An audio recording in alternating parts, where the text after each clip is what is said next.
l'idée d'une école sans pédagogue, ce qui est quand même quelque chose d'assez étrange. Le premier argument, il est connu. L'émancipation recherchée, selon Hannah Arendt, se traduirait par une tyrannie du groupe. La bande n'est pas spontanément une formation émancipatrice. Cet argument, donc, que je cite, « Quant à l'enfant dans ce groupe, sa situation est pire qu'avant, car l'autorité d'un groupe, fût-ce d'un groupe d'enfants, est toujours plus forte et beaucoup plus tyrannique que celle d'un individu, si sévère soit-il. » C'est dans La crise de la culture, page 233. On retrouverait le thème heideggerien de la dictature du on. Mais le second argument d'Hannah Arendt, qui est beaucoup moins connu, me paraît beaucoup plus profond. Il s'appuie sur l'opposition entre lumière et obscurité. Pour le dire autrement, les Larois ne doivent pas être exposés à la lumière. Elle le dit. Je cite, « Toute vie émerge de l'obscurité, et si forte que soit sa tendance à se mettre en lumière, a besoin de la sécurité de l'obscurité pour parvenir à l'épanouissement. C'est le processus de destruction de l'espace vital qui advient partout, où l'on tente de transformer les enfants eux-mêmes en une sorte de monde.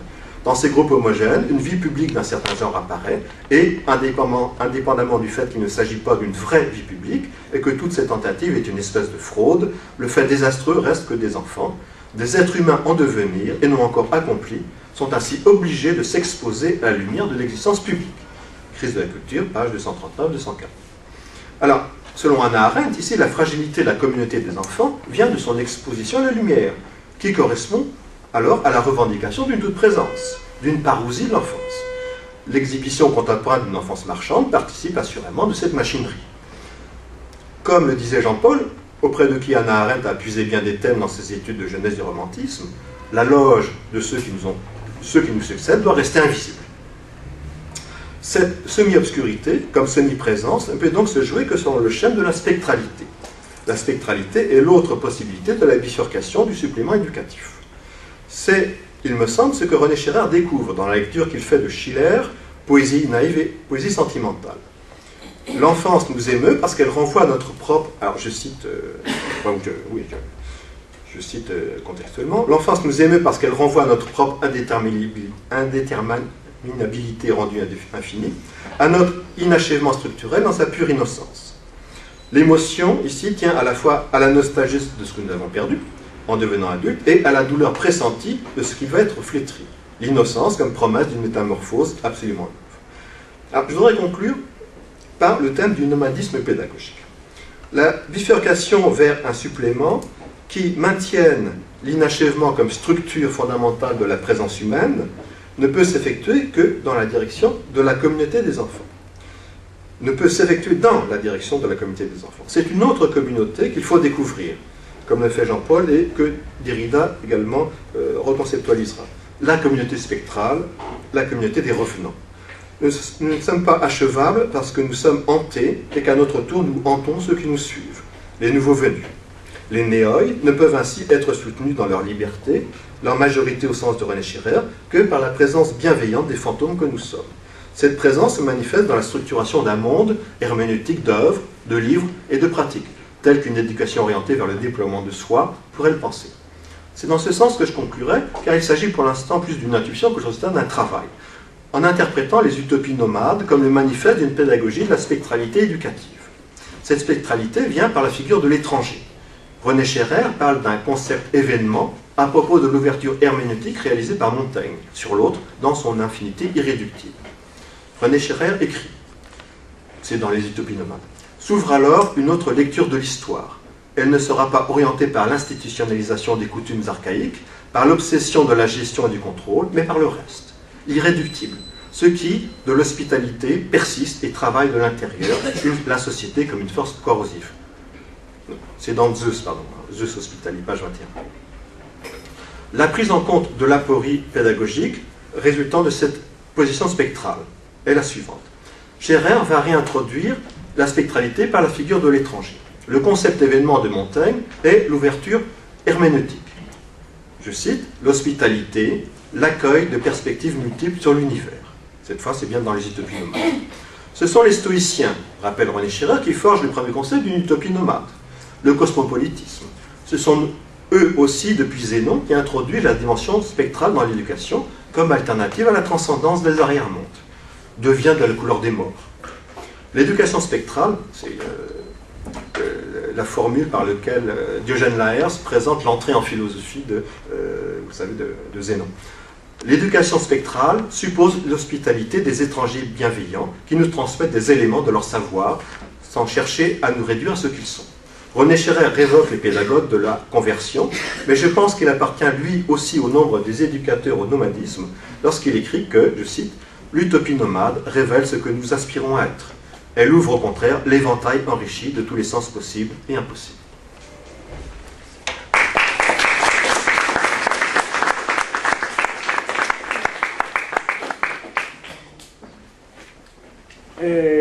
Oui, je suis amené à dire quelques mots, mais je ne voudrais pas non plus accaparer la parole. Je suis obligé de dire quelques mots parce que tu fais référence à un livre que beaucoup de monde n'a pas lu, donc peut-être suis-je le seul à l'avoir lu. D'autres peut-être également. Ceux qui l'ont lu pourront faire part de leurs impressions, et j'ai été très frappé par la précision, la subtilité de ton analyse et la façon dont tu mets en relief d'ailleurs un certain nombre de points qui correspondent incontestablement à mes intentions. C'est pas tellement le problème des intentions, d'ailleurs, c'est ce que constitue un texte en dehors des intentions, même de celui qu'il a écrit. Mais ça correspond à la fois à mes intentions et également et c'est parfois un petit peu étranger à mes intentions propres. La référence à Derrida est parfaitement juste et intéressante. Il est vrai que j'ai été frappé par ce concept, cet élément d'analyse et de critique que Derrida introduit dans la lecture de l'Émile, et que sans lui je n'aurais pas eu l'idée, c'est certain, d'introduire cette notion de supplément. Ce n'est pas la seule d'ailleurs à travers laquelle, c'est la seule notion à travers laquelle j'ai abordé la situation de l'enfance d'une façon peut-être plus évidente et plus importante.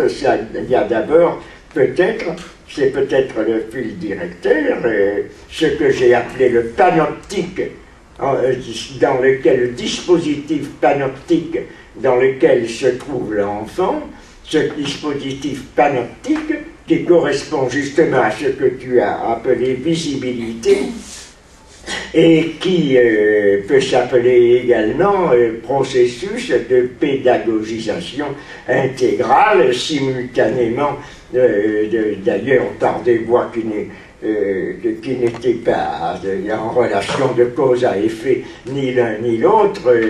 Foucault, en étudiant surveiller et punir, et également dans la volonté de savoir, a introduit cette idée de panoptique et d'une visibilité et d'une pédagogisation intégrale. C'était donc des idées qui, on pourrait dire, étaient dans l'air, étaient des idées du temps aussi, que beaucoup de personnes partageaient à partir de références analogues.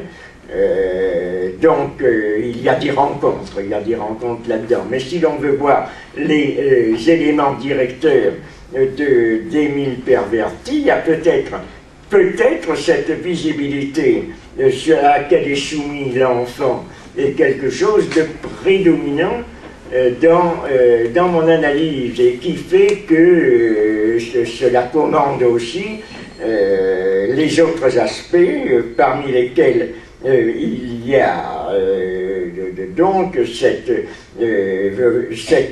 volonté qui se manifestait d'ailleurs aussi à l'époque d'abandonner d'autre part toute contrainte, c'est à la fois rendre visible mais d'autre part abandonner toute contrainte et laisser l'enfant vivre selon la nature. Seulement vivre selon la nature, à un certain moment, c'est là où l'on rencontre l'Émile de Rousseau, et le fait qu'il va, à un certain moment, trouver relativement à son évolution naturelle dans le domaine de la sexualité, qui arriverait un petit peu plus tard et lui ferait rencontrer son objet naturel, qui est l'objet d'un sexe différent, il va trouver l'autosatisfaction, qui est nourrie non pas par la rencontre réelle d'un objet, mais par ce qu'il y a de plus dangereux au monde pour Rousseau, c'est-à-dire le développement d'une imagination dévergondée. Alors cette imagination va créer justement ce supplément qui se rencontre dans la masturbation, de telle sorte que, dit Rousseau,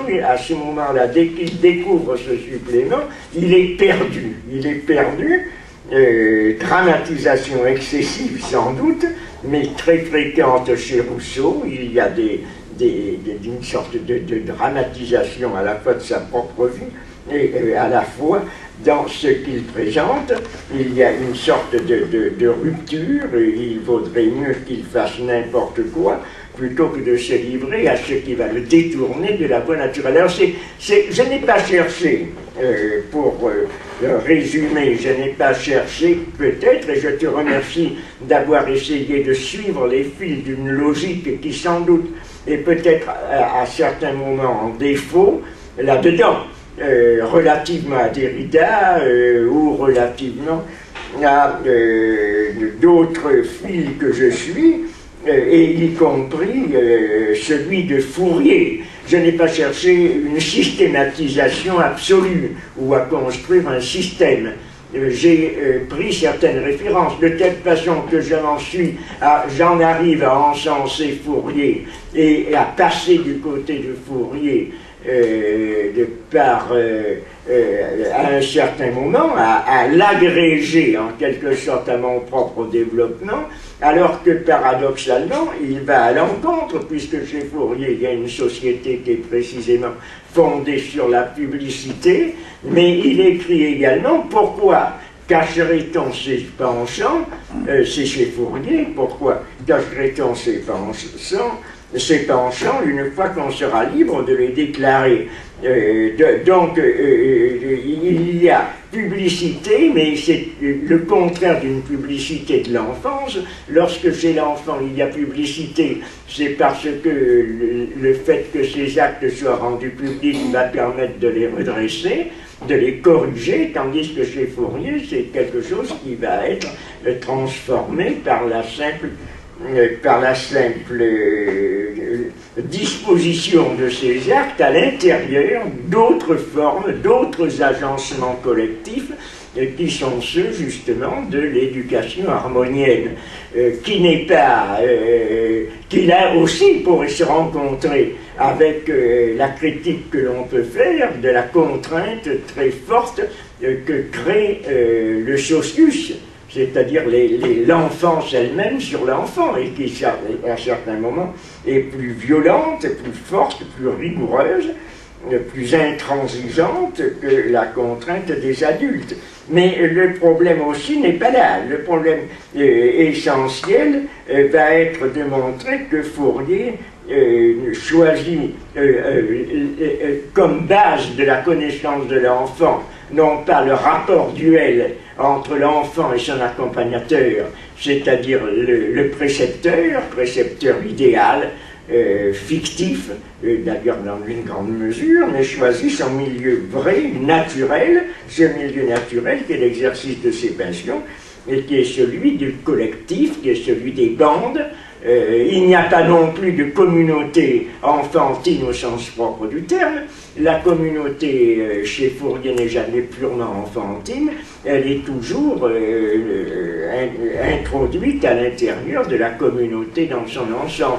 Donc ce sont des éléments que j'ai choisis et qui constituent des points de repère pour mon analyse. Je n'ai pas, et c'est pourquoi j'ai été très intéressé par ce que tu proposes, parce que je n'ai pas cherché à construire, à articuler à accorder, peut-être sans contradiction, ou sans heurts, ou sans difficulté, ces différents éléments les uns avec les autres. Donc je ne vais pas discuter là-dessus parce que ça serait dans le détail très intéressant de le faire, mais ça nous mènerait beaucoup trop loin. Je dirais donc que peut-être que je te donne entièrement raison dans les éléments critiques que tu donnes. Tu as sans doute parfaitement raison de me reprocher dans ce que tu me reproches, mais peut-être mon intention n'était pas exactement cela, c'est-à-dire que j'ai mis ensemble un certain nombre d'éléments qui construisaient une certaine figure, c'est-à-dire avec peut-être à la base cette idée d'un dispositif et la manière dont on pouvait opposer à ce dispositif la vie réelle de l'enfant, en particulier sa vie sexuelle, de la même façon qu'on peut opposer à ce que serait le développement prétendument naturel de l'enfant, la manière dont il se comporte effectivement.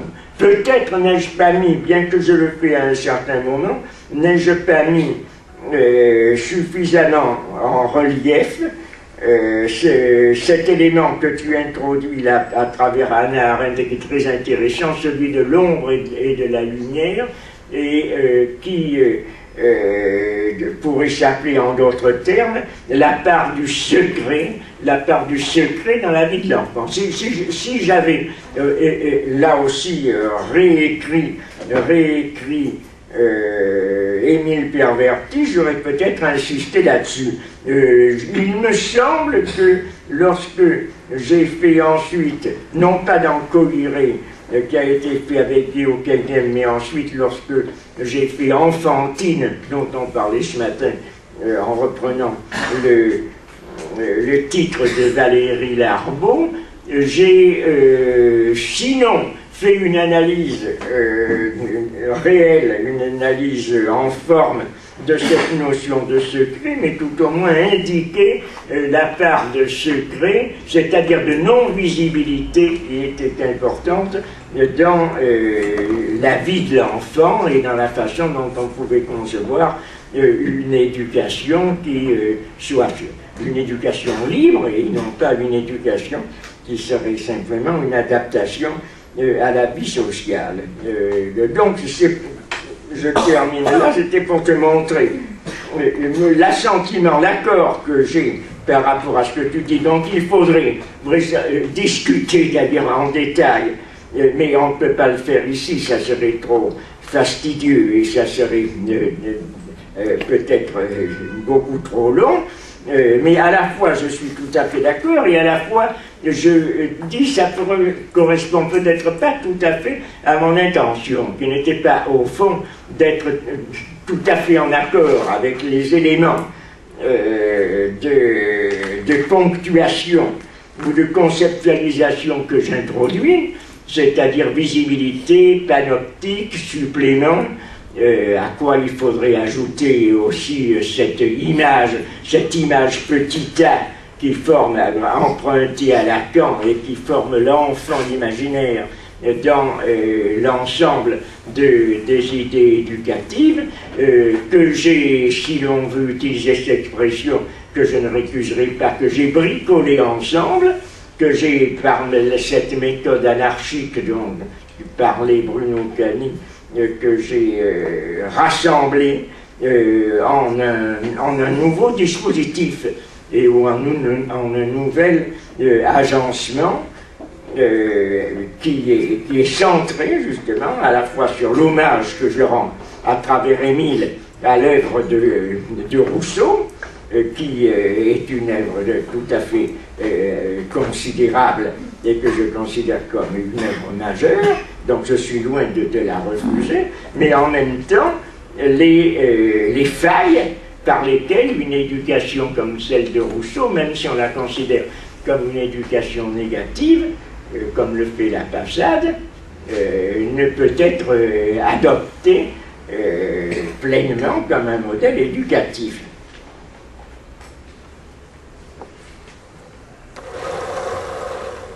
Bon.